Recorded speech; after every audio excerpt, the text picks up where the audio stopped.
Hoje eu quero falar para vocês sobre as causas mais comuns de ereção, quanto por cento da população que ela atinge, porque entendendo o que acontece, nós vamos ter melhor compreensão para fazermos o tratamento. Se você está nos visitando pela primeira vez, ajude-nos a divulgar nossa página. Inscreva-se no nosso canal, ative o sininho, dê um like, isso é muito importante para que a nossa página cresça e informe cada vez mais pessoas.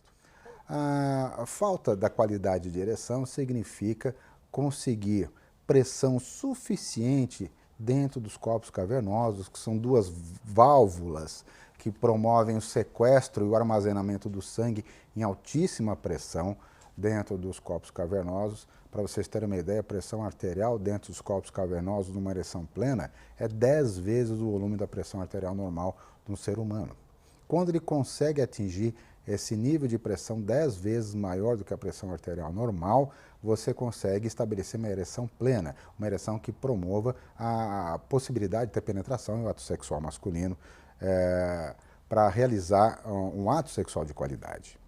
E quando essa pressão não é atingida, começa a ter a dificuldade, a ereção parcial ou a total falta de ereção. Tudo que dificulte a penetração ou que tenha uma ereção fugaz, que você consegue ter uma qualidade de ereção, mas ela que não é duradoura, ela é muito rápida, ela impede a realização do ato sexual, isso tudo nós chamamos de disfunção erétil. E a disfunção erétil pode ter várias origens, como a gente falou. A primeira delas é neurológica. O primeiro órgão sexual é o cérebro. Então, ele que dá os comandos elétricos para que a ereção se realize. E doenças cerebrais, traumas, doenças degenerativas, tumores, tudo isso que altera a anatomia do cérebro pode promover disfunção erétil. Os nervos da coluna vertebral, que ligam o cérebro aos nervos pudentes lá embaixo, que estimulam o pênis. Uma lesão na coluna, uma fratura na coluna, uma paraplegia, pode levar à disfunção erétil, porque o fiozinho que conduz o estímulo elétrico foi cortado. Assim como também os fiozinhos dentro da bacia, que são chamados nervos pudentes, é muito comum, graças a Deus cada vez menos com o avanço da cirurgia robótica, mas antigamente as cirurgias para câncer de próstata, chamado prostatectomia radical, acabavam retirando a próstata e lesionando todos os nervos em volta, chamados nervos pudentes, isso levava a disfunção erétil permanente nos homens. A segunda é a causa endócrina. Deficiência de testosterona, que é a nossa página aqui, é a grande causa de patrocínio, de falta do patrocínio da ereção. Porque a testosterona é o grande patrocinador da ereção. Ela que estimula o óxido nítrico, que a gente já falou, ela que estimula o sangue a entrar com força dentro dos corpos cavernosos do pênis, ela ajuda a inibir a fosfodiesterase 5, que foi outro assunto nosso aqui, aquela enzima que inibe a ereção peniana. Então a testosterona é o deus da ereção, é o grande cara. E homens com deficiência de testosterona vão ter dificuldade de ereção. Então, mulheres com deficiência de testosterona têm dificuldade de sensibilidade ou de excitação clitoridiana justamente pelo mesmo motivo. Homens usando drogas antidepressivas e antipsicóticas têm grande chance de produzir disfunção erétil por uma causa hormonal. É importante que o paciente saiba disso e o médico também. Alguns remédios antihipertensivos também promovem disfunção erétil. Essas são a causa medicamentosa e que acabam mexendo com os hormônios. A causa hormonal é a segunda. A terceira causa é arteriogênica, a lesão nas artérias. A causa mais comum dessa é a aterosclerose. Como nós já citamos na nossa página, a lesão do endotélio, que é aquele veludo maravilhoso que dá elasticidade para as artérias, aquele endotélio é lesionado, acaba formando placas de colesterol oxidado, o colesterol envenenado, o colesterol é do bem, mas quando ele está oxidado pelo triglicerídeo, ele inflama o endotélio, invade a musculatura e promove uma reação imunológica naquela área, formando uma placa esponjosa, e a famosa placa da aterosclerose. Então, a aterosclerose é um sinal que o endotélio está ruim, e isso leva à disfunção das artérias.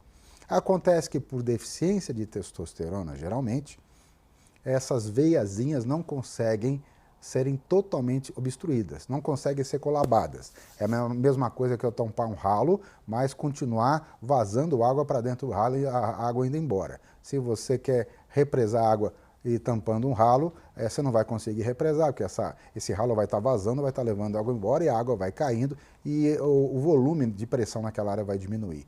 Essa é uma chamada disfunção veno-oclusiva. Essa historinha que eu contei para vocês é a causa de 85% das disfunções eréteis permanentes que acomete homens em todo o mundo. E, infelizmente, isso só acontece quando o indivíduo está submetido a muitos anos sem testosterona. A testosterona promove saúde tanto das artérias quanto das veias. Se você tiver 15% do endotélio lesionado por falta de testosterona, e isso é um processo de anos sem testosterona, ou, eventualmente, em alguns pacientes com a síndrome pós-finasterida, que foi outro assunto nosso aqui já nessa página, essas veias não conseguem serem colabadas durante a ereção. O sangue escapa por essa veia, flui e é impossível anatômica, hidráulica e fisiologicamente para esse homem conseguir ereção. Então, mais uma vez eu falo para que os homens procurem fazer procedimentos que aumentem sempre a circulação do pênis. E o que é isso? Atividade física é exercitar a vida sexual, quanto mais, igual o tecido muscular peniano, ele é igual ao tecido muscular esquelético. Quanto mais exercício eu faço, mais eu tenho esse órgão trabalhando bem. Então, a própria atividade física e a atividade sexual estimula a circulação peniana. A testosterona, esse é o mais importante, níveis ótimos de testosterona no sangue, para você ter qualidade vascular dentro do pênis e evitar as disfunções eréteis. Até as disfunções ejaculatórias, ejacular precocemente, ejacular mais cedo, também está ligado a alterações neurológicas, mas muito provavelmente a deficiência de testosterona também, porque a gente sabe que melhorando a testosterona para esses homens, a disfunção erétil melhora. Controle sua doença, controle o excesso de peso. Se você for obeso ou estiver em sobrepeso, procure perder peso, porque o excesso de peso aumenta a estradiol e diminui a testosterona. Se você for hipertenso e for diabético, procure controlar a sua doença de base, porque essas duas doenças, hipertensão e diabetes, e são doenças que se alimentam. Para vocês terem uma ideia, 75% dos diabéticos são hipertensos, porque a diabetes produz um grande aumento de insulina, e a insulina lesa as artérias. Os hipertensos, por sua vez, tendo má qualidade das artérias, ele não vai ter só má qualidade no pênis, ele vai ter má qualidade da artéria no corpo todo. Aliás, gente, é muito importante saber que se o indivíduo começa a ter disfunção erétil, como eu disse para vocês, significa que as artérias não estão muito legais.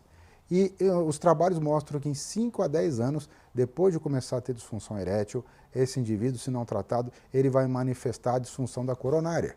Ele pode ter infarto, pode ter um derrame, mas principalmente o infarto agudo de miocárdio que pode ser fatal. E isso significa que a lesão do endotélio não ocorre só no pênis, está ocorrendo no corpo todo.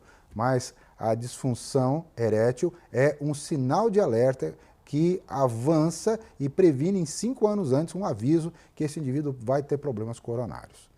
Como tudo na vida, o equilíbrio, a manutenção, os exames periódicos, a mudanças de paradigma, a qualidade de vida, a dieta saudável é muito importante para que você tenha uma vida sexual plena, satisfatória, e vai diminuindo com a idade. Aos 40 anos de idade, aproximadamente 50% dos homens, já final dos 40 anos de idade, 40 a 50% dos homens têm algum grau de disfunção erétil. Aos 60 anos de idade, 65% dos homens têm disfunção erétil. Aos 90 anos de idade, aproximadamente 90% dos homens têm, porque é um processo degenerativo, lento e gradual e progressivo. Nós podemos retardar esse processo de envelhecimento, e retardar muito com essas qualidades de vida e com essas qualidades de cuidados do dia a dia que nós acabamos de preconizar para vocês.